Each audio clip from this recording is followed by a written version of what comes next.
Hey you guys, it is me, Laura. I am a homeschooling mom to 3 kids, ages 3, 7, and 10. And I wanted to share with you a little bit today about how I do my unit studies and how I put those together for my kids. And maybe to show you how you can interweave unit studies a little bit more into all of your subjects than you thought. So what we do currently as a family is we have our regular history, science that we do. And then when the kids are interested in something, we will do a unit study. And usually unit studies are pretty high intensity for me. So we'll go back to our regular stuff for a little bit and then we can do another unit study. And that's kind of the way that we do it. I'd like to get to the place where we can do all unit studies, but not at this point. So this is kind of our middle ground.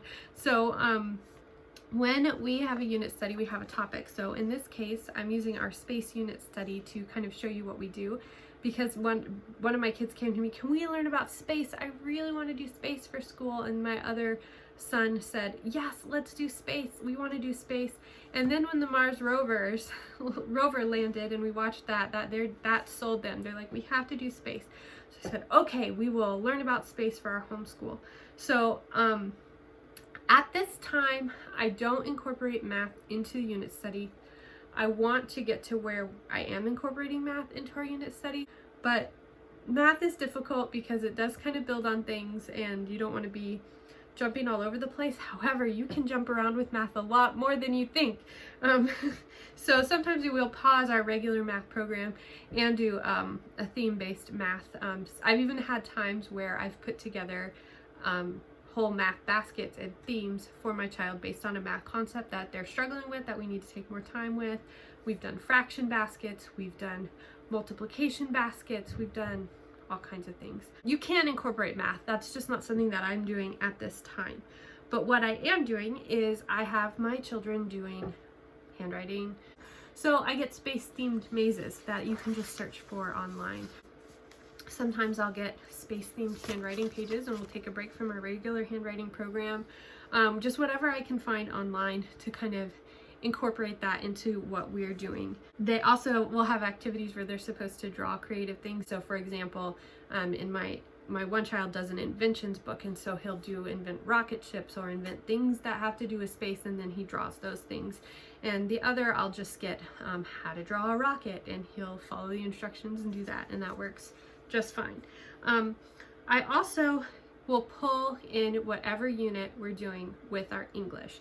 And for that, it will start as a read aloud. Now, typically, I like to have one big read aloud that I do for the entire course of the unit study.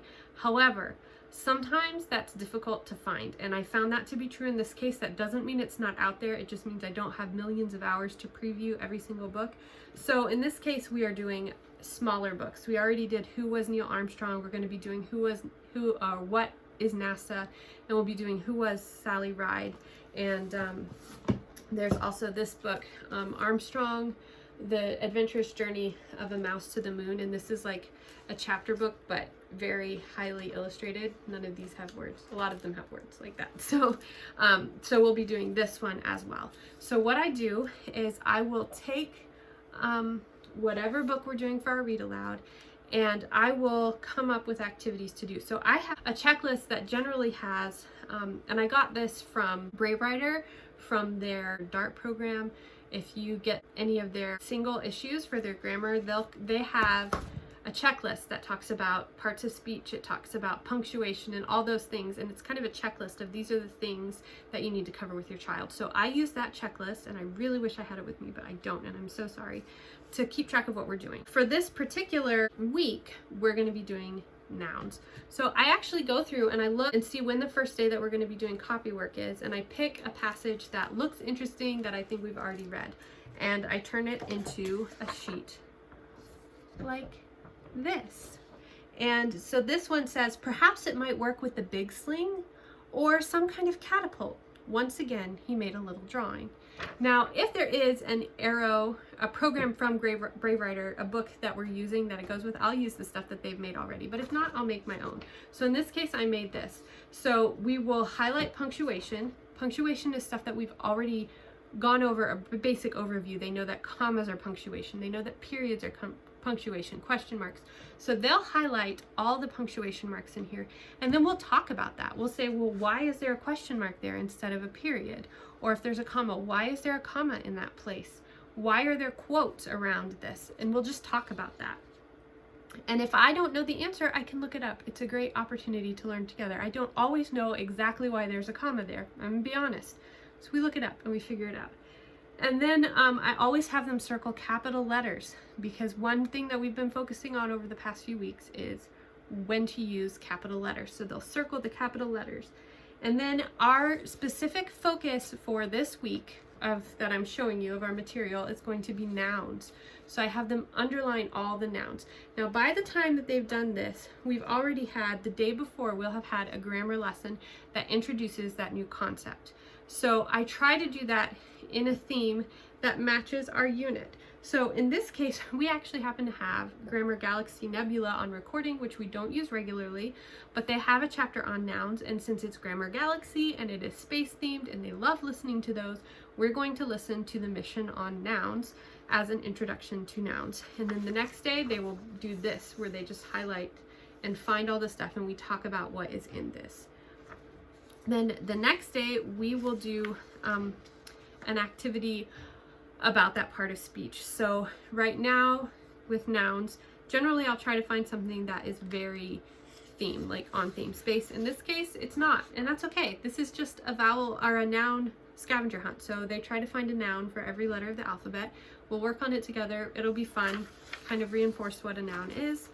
And then the next day, they're gonna take this from the previous day and set it up and do copy work. Now, the way copy work is different for each of my children because they have different abilities, different skills that we're working on.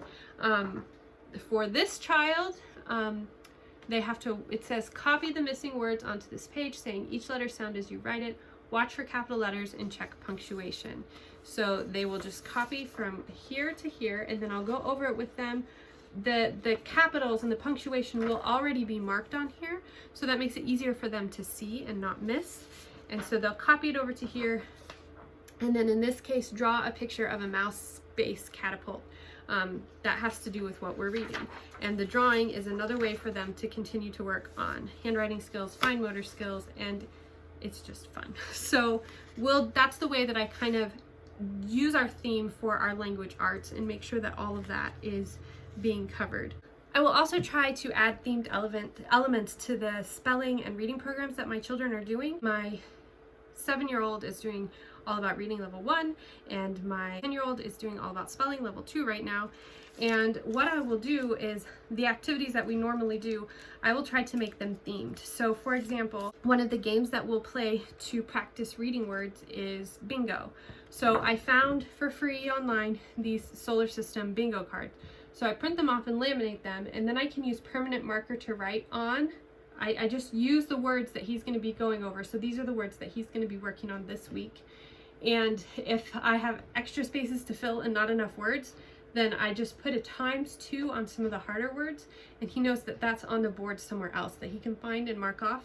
But the thing is we can use this throughout the entire course of our space unit. So I can use rubbing alcohol, wipe off the words, and then the next time we're ready to use this, I just add the words that he needs at that time, if that makes sense. I'll try to make things space themed in that way. I'll do similar stuff with my other child and his spelling, and I will just try and incorporate the theme as much as I can. And then we do free writing most days for 15 minutes, but the first day of the week, we actually have a writing class, a writing lesson, and I will encourage them to write something that I assign them so that I can help them with it, because the hope is that they can see the writing process and be introduced to a lot of different things. So in this case, this book that we'll be reading for our read aloud is written from the point of view of the little mouse. So we're going to be talking about point of view. So I've pulled a couple books off of our bookshelf that are storybooks that are great examples of point of view. We'll read those together, we'll talk about point of view, and then I am going to have them pick one paragraph from the story, whichever one they want, and rewrite it from a different point of view. And because the read aloud ties into our unit study, and we're using the read aloud to base our writing assignment on, it kind of ties it all together. So you can do that in a number of different ways. Last week we talked about Neil Armstrong going to the moon, and we talked about what we might pack in our suitcase. So one of my children likes drawing a lot more than others, so he drew the stuff in his suitcase, and then he made a list of the top things. And then my other one really didn't want to draw it, so he just made the list, and that was fine. We were practicing writing lists. That's what we were working on with our writing. So that's another way that you can build this into your curriculum. Then we have, it's called an enrichment time each week. So these are things that are fun for our family and important to us that we make time to do. They're not necessarily critical from an academic perspective, but after talking to my kids, these are things that are important that they really want to do that add to our school. So one day a week we will do poetry tea time, and I will try to plan a theme-based snack. So far in space, the themes that we have had is we had galaxy popcorn one day. Last week we ate like astronauts, so I found an activity from NASA's website. We put pudding and tang and oatmeal in little bags and ate them through a straw, just like the astronauts would. This week we'll be making moon pies and eating those.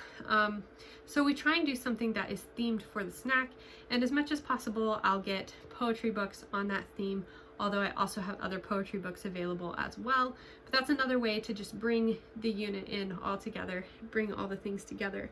Then we have 2 days a week where we play a game, and when we're doing our weeks that are not unit study based, we can do whatever game we want, but I try to have games that are unit study based. So for example, I have this Space Explorer card game, which there's 2 games in one. There's like a memory game and a game where you make the board and play the game, and there's pictures on all the cards from NASA of different places in space and stuff. So this is really fun because we get to talk about things like black holes and all the different nebula and what a nebula is and what a galaxy is, and anyway, it's really fun. And then this is a game that came with a kit that I got from 4-H called Crop Curiosity, and it's about growing crops on Mars. This was fun too. I know that many of you are familiar with the Professor Noggin games. These are just trivia games that help you learn more about space or whatever topic you chose. One of my children in particular loves math, so anytime I can get a math game, he is on top of it. So this is Race to Planet X, which is about number bonds. So if you're just doing Singapore math, this will go right along with it. If not, sometimes they're also called fact families, might be a way that you have learned it in your own math program. But this is a really fun game to bring math into your unit study as well. And this one is a cooperative game. It's Space Escape. It's about mole rats in space, and the snakes get on their ship and they have to escape before the snakes overtake the ship. So it's kind of a strategy game in a lot about working together, and it's just fun. It's a good way to spend time together as a family. So we will add those in, and like I said, when we're doing a unit, as much as possible, I like to do things on theme. Sometimes it's a bit of a stretch. Like for example, I'm already working on the next unit that we're going to be doing, which is going to be emergency workers like firefighters, police officers, SWAT team, EMTs, all that. My kids really want to do a unit about that. But finding games is difficult. So I did find a Paw Patrol game that our 3-year-old can join us in, where Marshall's putting out fires. But I try to think too, like Guess Who is a game that we're going to be doing, because it's about deductive reasoning and trying to figure out who might be doing, from a police perspective, who might have caused the crime, things like that. So sometimes they're a little more of a stretch. There's another game I have too, but I don't remember what it is right now. But just trying to fit it in the theme as much as possible. And even if you only have 1 or 2 games, that's better than nothing. We have our science, history, social studies, geography kind of block that we do. And for that, I like to have generally some kind of spine. The spine that you use, it can really be anything. Sometimes I'll write my own spine if I can't find something that I like. But in this case, we're using Astronaut Academy. So for this book, it's got missions. So like on this day, it's Space Fix, and it talks about how it's difficult for astronauts to fix things in space. And so you put on gloves and you try to do this maze. And another thing that it talks about is how sometimes you have to fix the spacecraft with a robotic arm, and how operating that can be difficult, so they have you do this maze, but you've got to do it by looking in a mirror. And then there's other more involved things like, let's see, what's one that we did that was a little bit more involved. Like here, you get cups and a string and you tie it all together and you're trying to get the cup into the other cup while you're blindfolded and the other person's telling you, and it's like docking the spacecraft. So we use this as our spine. So we'll do 1 or 2 activities from this every day. And then I will also, from this, I will try to plan our games and our other stuff to match this as much as possible. It doesn't always work. So like, for example, when we were learning about plants on Mars, we played this game, you know. So I'll try and tie that in as much as I can. And if I have any kits or any additional resources, I will plug those into this time slot with this, line it up with this as much as I can. I'll also usually pick maybe some YouTube videos to go with it, or if there is some kind of show that goes with what we're doing, I'll do it. So for example, for this, we've been watching Ready, Jet, Go. It's great because all the kids like it, from my 3-year-old to my 10-year-old, and they're actually learning a lot. And it's neat because they will see things that they've been learning about in our other aspects, and it's so fun to watch the connections happen for them. So what the episode we watched with Ready, Jet, Go, sometimes I'll line them up to go exactly with what we're learning. This time I have not. We've just been watching whichever one they want to watch, and it has been fun seeing them making those connections on their own. So we will do that as well. And sometimes we'll do documentaries, or we'll do other kind of stuff too. When we did a lot of physics stuff, we've done Blaze and the monster machines there. We also did Science Max for physics stuff. We use Magic School Bus a lot. When we've done animals, we've used Wildcrats. So just whatever we can find that kind of goes with what we're learning. And then the last thing that we do, which is the super important part of the whole unit study, I feel like, is book basket. So we have this book basket, and every morning after breakfast, usually, oh wow, that really bumped things, so let me put it right over here. But usually I'm done eating before the kids are by quite a bit. So I will let them take turns picking something from the book basket, and I'll read it. So there's books in here that are storybooks. This is a favorite. We love this one. We read it. We've read it a couple times already. So there's more storybook type books. There's also books in here that are, let's see, where's the one I'm looking for? Like this one, that are more informational. I get these books from the library. I will go to our own home library and pull out whatever I can find on the topic. But like this book, for example, when we read this page, this is literally all that we read that day from the book basket, was just this page. Because I would read a section and we would stop and we would talk about it, and they'd ask more questions. Sometimes we'd look up answers online. We talked a lot about light years and space travel. We were doing math together. Lots of conversations will come up from these books. Now, the goal is not to get through all the books in here. The goal is just for this to be a chance for us to engage with the material in other ways, through fiction stories. Sometimes I had in here, I think my toddler took it, but Pete the Cat Goes to Outer Space. So that will be ways for her to engage with whatever we're learning. And this is just a great way also if someone's interested in something that maybe we're not covering in space, like we're not doing a lot about the stars and astronomy. And so this gives the kids an opportunity to do that. This is going to get a facelift here today, actually, and I'll take some of these out and put new ones in. I'll pull stuff off our bookshelf. I'll pull out some of our library books that we haven't looked at yet. And this is just, I feel like we only spend about 15 or 20 minutes in it every day, but I feel like this is such an important part of our unit study because it really gives each of the kids a chance to explore stuff they're particularly interested in, opens up a lot of conversations, and it helps to make connections with what we're learning to some of this stuff. So that is pretty much it. That covers all of our subjects and all of our topics for school, and that is how I built this space unit study.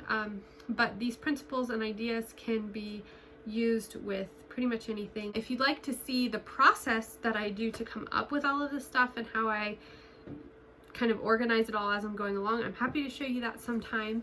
And if you have any questions, let me know. I'm excited to post more content for you guys. If you're interested, please subscribe and like this video. And I hope to see you back on this channel. If there's any videos that you'd love to see, let me know in the comments below. And I'd love to know, what is your number one thing that you cannot do without when you do a unit study with your kids? Or what is the number one thing that has stopped you from trying a unit study in your own home? I would love to know in the comments below. I hope that you have a great day. I'll talk to you later. Bye.